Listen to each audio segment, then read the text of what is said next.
Hey everybody, welcome to the live stream. It's Friday. I'm fired up. I'm pumped up. We got some good guests here today and people are joining the live stream. So welcome.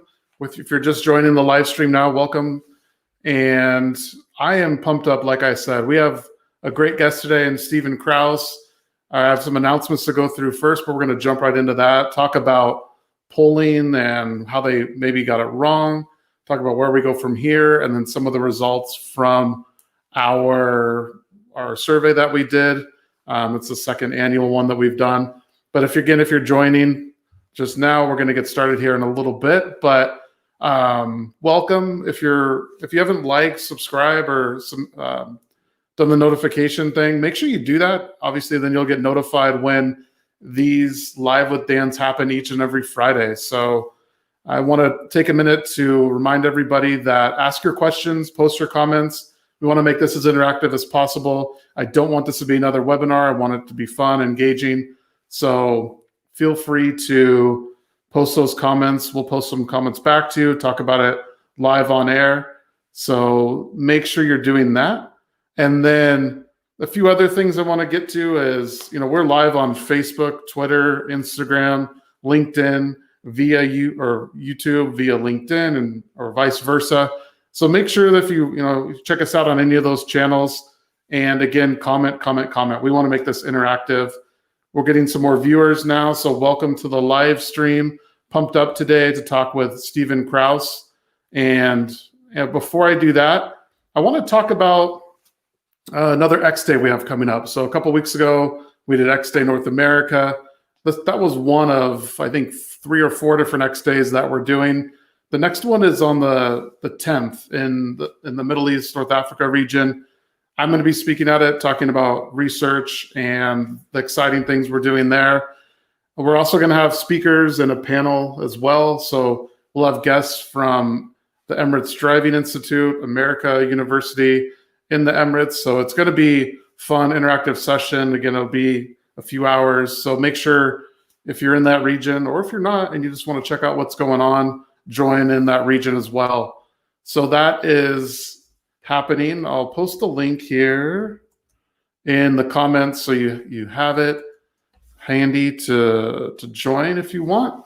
So that'll be going out now. Welcome to everybody that's joined. We're talking about X Day in the Middle East, North Africa region. And in a few minutes here, I'll bring on our guest, Stephen Kraus, to talk about polling and how it got wrong. Some polls before the election had Biden winning by 11 points. Obviously, if you've been following the election, if you're anything like me, I can't keep my eyes off of it.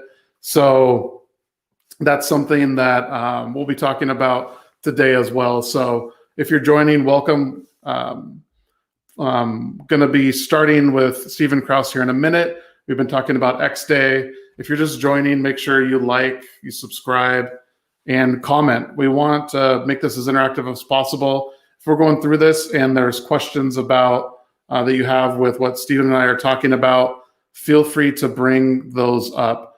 So I think without further ado, let's bring in the man of the hour, back by popular demand, Stephen Kraus. Welcome back. Thank you. Happy Friday, Dan. How you doing? I'm doing well. I'm happy to take a break from all the election coverage, so this is good. Is there an election going on? I heard something about it. Like my neighbor told me about it. So you would think there'd be something on the news about that. Yeah, right. I know it's been crazy. How have you been doing with all of it? It's a grind. It's definitely a grind. It just keeps going and going. I stayed up late last night because tonight we're gonna hit the tipping point. Yeah. And I woke up in the morning. It does look like there's been something of a tipping point, but even that was just announced. And I woke up at 6 in the morning, look at my phone. It was like, was this announced like 13 minutes ago? So, right. It just keeps going and going and going. It's a marathon. Welcome to democracy. It's a marathon, right? It's definitely not a sprint at this point. So maybe in 4 years we'll figure out who finally won. I don't know. That's right. That's funny. Well, maybe in 4 years we'll figure out how to do polls more accurately. Hey, that's a good segue. If you're just joining, we're talking with Stephen Kraus here. I want to talk about the polls. So I know you mentioned this. How do you think they got it wrong? As I mentioned a few minutes ago, some polls had, Biden leading by 11 points. Obviously, with what's transpiring now, we're seeing something completely different. So I'd love to get your thoughts on this without going, kind of too deep into the weeds here. Yeah, I have to say, I was a polling apologist last time. Yeah. And so I was one of those guys who said, well, last time, really, the polls were pretty accurate, and the polls were just asking the wrong question. The polls were finding on average Hillary was winning the popular vote by 2 to 3 percentage points. And those were the results. And that's what the polls showed. But obviously they missed a number of states. So my take coming out of last election was actually going to be a great year for polling, because they've learned they got to go state by state and be more representative within each state and get bigger sample sizes. So it's actually going to be a boon for the polling industry. Yeah. But boy, I'm not saying that this time around, because there's really no denying this was a big, big miss. Yeah. And, one of the things the pollsters did last time to try to correct for it was they said, well, our problem was we underrepresented the uneducated white male. And, we'll talk a little bit about kind of how condescending that term is. But I think the approach of the pollsters was, well, we've been underrepresenting that group, so we need to sample more of those people. And then when we do our weighting models, we're going to, turn up the volume on the uneducated white male in our overall sample. Right. But even that didn't work. And I think that highlights the problem that that's a demographic solution to what is fundamentally a psychographic problem. I think the real problem is there's a selection bias going on. I don't think it's the shy Trump voter. I don't think that Trump voters are getting, surveyed in polls and then they're just afraid to say what they think. Yeah. I think they're opting out of the entire polling ecosystem. Yeah. Which in their minds, I mean, they come at it with, and again, these will sort of be some condescending phrases that we can talk about, but they might bring kind of more of a, anti-science, anti-intellectual kind of approach. Right. I mean, certainly there's a big distrust of big media companies that are often, sponsoring these polls. Yeah. So I think that, this is something that we in market research have always kind of struggled with. That there's the people who take polls and surveys might be different from those who don't in ways that you can't just adjust for with demographics. Right. And I think for us in market research, we can overcome that most of the time because, whatever selection bias is, certain people don't want to take surveys or polls, that when it comes to the market research questions, they're not really that different. When it comes to, would they like this ad more than that ad or this product more than that product? They're not going to differ that much. But when it comes to the election and how do you feel about Trump, the people who like Trump, I think there's a big selection bias. They're not even getting into the whole polling ecosystem, whether it's done online or by phone. Right. That's my take. Yeah, I think that's interesting. And it's almost like a sense of, you hear some of the rhetoric from Trump of like, hey, the polls are biased, we can't trust the polls. So I wonder if that flows into some supporters as well. It's like, well, I'm not going to even do it because, it's BS for lack of a better term, right? Like, I think once they get the phone call of, hey, we're from, Ipsos or YouGov or, an independent research firm. Yeah. Click. Yeah. Yeah. Not even getting into the funnel for being part of those surveys. Right. No, I think that's a really interesting point. And, kind of to that, I think, you mentioned like the online research world, I think has always have this concern, right? Of, are we sampling the right people? Are people answering? And normally I think, through weighting and different things, we kind of calculate that. But, what do you think here? You kind of touched on this a little bit. I don't want to go too deep into it, but do you think that the way they corrected for it or some of the models in the polls maybe what obviously wasn't correct?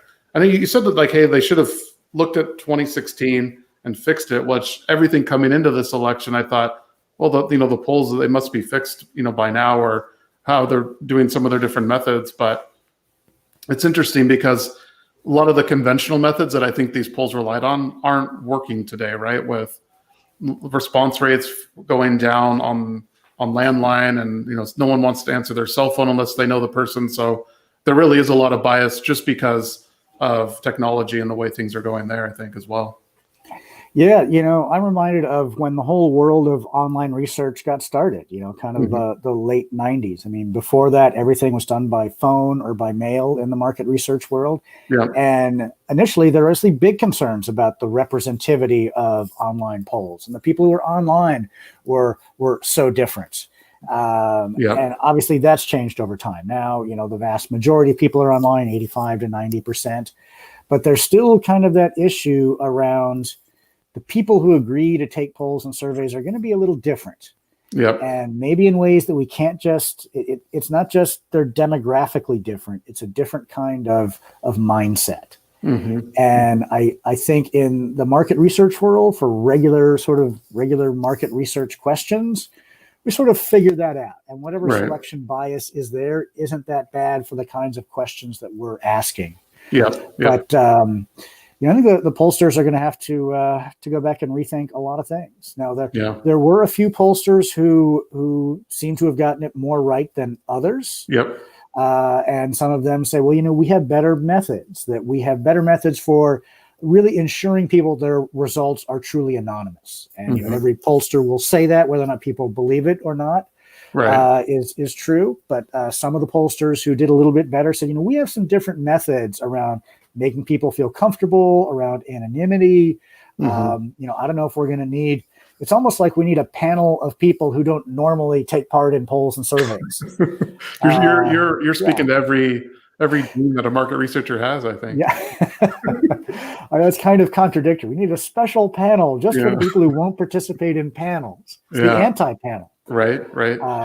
I think one thing interesting about the polls too is it's one thing to get, a national poll, but then obviously with Electoral College and how this is, it's really state by state. So getting those polls right really matters too. And I think if you see in some of these states, Trump really has the rule vote kind of locked down in a lot of these states, right? So, and I think those are some of the harder people to reach anyway, no matter what kind of research you're doing. So it's kind of interesting, kind of I guess anecdote there.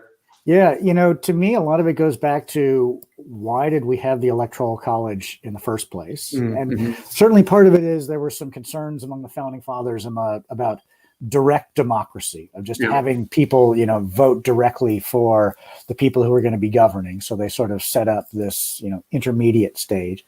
But another part of it, and it's sort of, the same way that the Senate is set up, that, that was part of a grand compromise at the time of the founding fathers, because the small rural states were worried that the big urban states were just going to be calling all the shots. Right. And, if we didn't have the Electoral College, people can, we can talk about the pros and cons, but, one of the pros of it is if we didn't have it, that politicians would never visit the middle of the country. They'd never visit all those states that are going for Trump. They would go to New York and Los Angeles and, the whole, that was why we set up the Electoral College in large part to make sure that those states were represented and heard, and it wasn't just they were at the beck and call of the big urban centers. Right. And so I think, it's incumbent upon, all of us to kind of look at the division, look at how close this election is and say, what,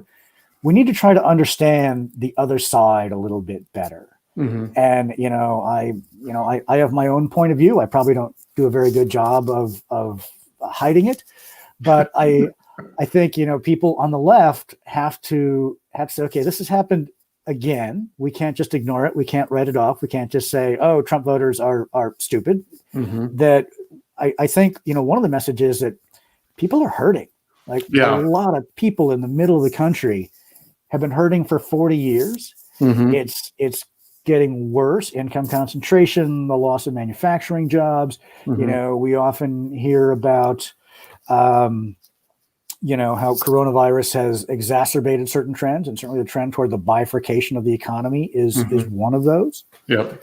And, if you think about, I was looking at the biggest employers in the country, it's Walmart, it's Amazon, it's Home Depot. And if you think about, the executives in those companies can say, oh, well, I work from home and, Zoom calls. Wow, what a pain, when the dog comes in. Yeah. And, and I complain about that. And so do all the people that I know. But such first world problems. I mean, it really is, right? yeah. I mean, the vast majority of people say like, "Oh, I'm tired of another Zoom call." Like, okay, there's people dealing with far worse out there. And for all the people just joining, we're talking with Stephen Kraus here about sort of the election, and now we're getting into, what does it tell us about America, and sort of where do we go from here? So we're talking about just quick summary about, we talked about polling and how they got it wrong and different things in that regard, and now moving into kind of what does it tell us? Like, people are hurting. Mention that, Stephen, and kind of these first world problems of like another Zoom call that we're on, right? So there's definitely people hurting out there for sure, right? So we definitely know that. If you work for Walmart, the nation's largest employer, or if you're an Instacart delivery driver, you're not working from home. You might have lost your job, you might have had your hours cut, and if not, you're going out and braving coronavirus every day for a $10 an hour, a $15 an hour job. A lot of people are really struggling.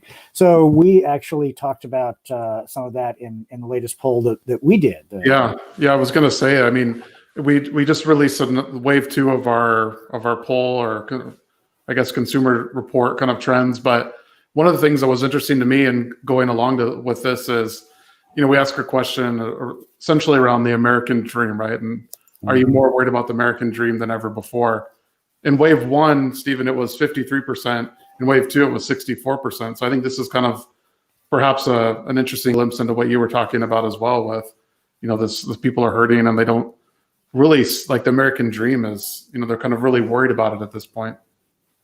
A lot of the measures that we have in the survey that sort of get at that, like, fundamental economic anxiety are way up over the past few months. 10 percentage point jump in the one that you mentioned about the American dream, or items like, I'm more worried about my finances than ever before.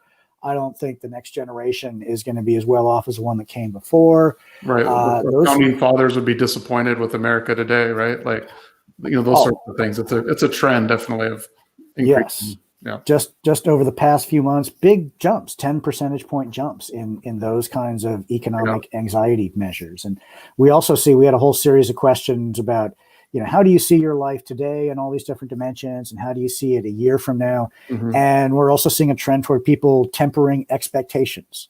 Yeah. I think that just a few months ago, there was more of a sense of, the vaccine is going to be here, we're going to get back to normal. And now people are saying, oh, it's going to be a longer term thing. I've got to temper my expectations. And that was even, the survey we did was done before the election, but I think probably sheds a lot of light on the election results. Yeah, no, I think you're right. And, kind of to that point, I think people are still worried about the coronavirus, right? As we kind of touched on with, they're still worried about it, worried about the economy as well. So there's a lot of uncertainty that I think we're both hearing from people and media, but also it definitely played true in our report, or our survey that we did around, some of these different topics. But yeah, we asked people, in just a forced choice kind of way, what are you more worried about, coronavirus or the economy? And it was basically 60-40 coronavirus. But think about it, that's 40% saying I'm more worried about the economy. There were some exit polls in Florida and some qualitative research around Trump voters in Florida. Right. And it was a lot of people who had lost jobs, and they were starting to get their jobs back. And they're like, Trump is fighting to reopen the economy. Like, I don't have a job. I can't feed my family. I can't pay my rent. And so, that risk assessment that we all do is very different depending on your economic status in a way that people might not appreciate. Yeah, no, I think that's right. And without, getting too much into the politics of it, it's like probably a lot of people did vote for Trump because he kept the economy open, kept these jobs going, and you can't ignore that fact. And especially I think it flows through with what we were seeing here and the economy. So where do we go from here, Stephen? Like, what do you think, looking ahead, like what are some of the things that we need to do? I think it's incumbent upon all of us to try to understand the other side a little better. That's a good point. Just writing off the other side is not going to work. And like I said, this has happened again. This has happened for a second time. It's not a fluke. Not all the people on one side are stupid. Mm-hmm. So I'm trying to think about, exactly it. How can we try to understand the other side better? Even starting with like the language that we use. So that phrase of the uneducated white male, like it just is so demographic and so kind of condescending. And to look at, well, how would the other side describe themselves? No one describes themselves as, oh, I'm an uneducated white male. And to think about what, on one side, what do the Trump voters want? I mean, they want a strong president. So, the people on the left and media on the left will say, well, the president lies. He lies all the time. He lies. Washington Post said, oh, he's been lying 50 times a day during the campaign. And they have a list of 20,000 lies that he's told in the campaign. And okay, there might be some literal, well, there is some literal truth to that. But I think if you talk to Trump voters about that, they'll say, well, first of all politicians lie. Like, what are you, stupid? Do you not know that all politicians lie? What? And then newsflash, right? And I think for many Trump voters, like I don't think they would use the word lying. They would say maybe it's BSing. And I think for some people, they want that strong leader who's going to BS and brag and say what's on his mind and kind of give no F's and engage in locker room talk. But at the same time, like that BSing, I think in their minds, well, that's part of being a tough negotiator. That's part of, always working the angles to figure out, what could be, the best way to do it. Right. They want somebody who sort of unapologetically will give the middle finger to the establishment and say things that knows is gonna rile them up.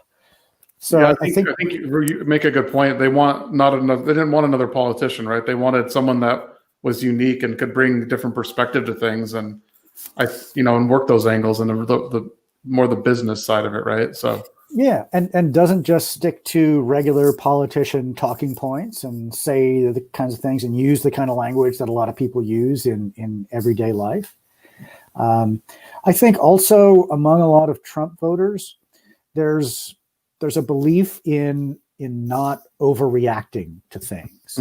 There's a belief that change happens relatively slowly, and that the future isn't going to be dramatically different from the present. Right. And so you sort of see that with reactions to coronavirus. Say, well, I think it's they might say it's a hoax. Again, maybe that's more language designed to inflame, but maybe it's not as serious a thing, or we have to look at that as a trade-off versus the economy, or same kind of thing with climate change.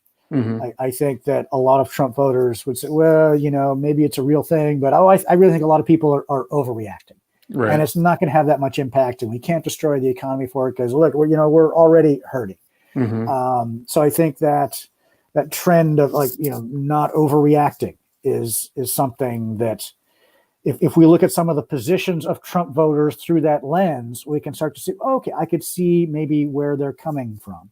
Right. I like what you said, we need to listen better and think about the language in more nuanced ways, but also understand, right? And be willing to kind of see both sides and this compromise. I think it's, I think you have the wish of a lot of American people, honestly. Are you running? Are you announcing your campaign for 2024, Stephen? Or yes, and I'm pretty excited to have as my vice presidential candidate Kanye West. Oh, hey, there you go. Yeah. Kanye was actually on the ballot in a few states, so got some votes. So we'll see if he. Kanye said he's running in 2024, so you guys could team up pretty easily, a lot of people say, Donald Trump made me think that George Bush was a good president. I think a lot of people are going to say, well, Kanye West as president makes me think that Donald Trump was a good president. It's going to be a cycle like that, right? Exactly. They're going to say, well, Trump was only acting crazy. Kanye actually is crazy. Right. That's funny. But I do think, the one final thought I had is in thinking about this, how do we sort of, start to come together? I'm a big believer, as I know you are, in the power of data. Yep. That if we can approach a certain problem around a set of facts that we all agree on and a set of data, and here's how we're going to measure progress. I think that's something that we struggle with because I think that's something people on the left are going to be on board on, and people on the right. Again, it's condescending to say they're anti-science, but perhaps make decisions more based on intuition and instinct and a business sense. I don't know how we come together more around that, but I do think data is a powerful way of bringing together people if we can just unlock it. Yeah, no, I think the data is the key, right? I mean, that's what we really need. And then it's a set of facts that you can present, right? I mean, I think that is the key to unlocking it, and the way to move it forward. That's probably a good way to wrap this up too, Stephen. I mean, I think data is everything. So I think that's a good summary. But thanks for joining us today. I love the thoughts that you shared, and I can't wait until 2024 when I can vote for you. So. And I'll tell you, QuestionPro will be the official polling firm of the new Kraus administration. It would be our honor. No, it would be our honor. No, thanks, Stephen. It's always good to catch up with you. Appreciate your time. Thanks, Dan. Always appreciate it. All right. I'll talk to you later.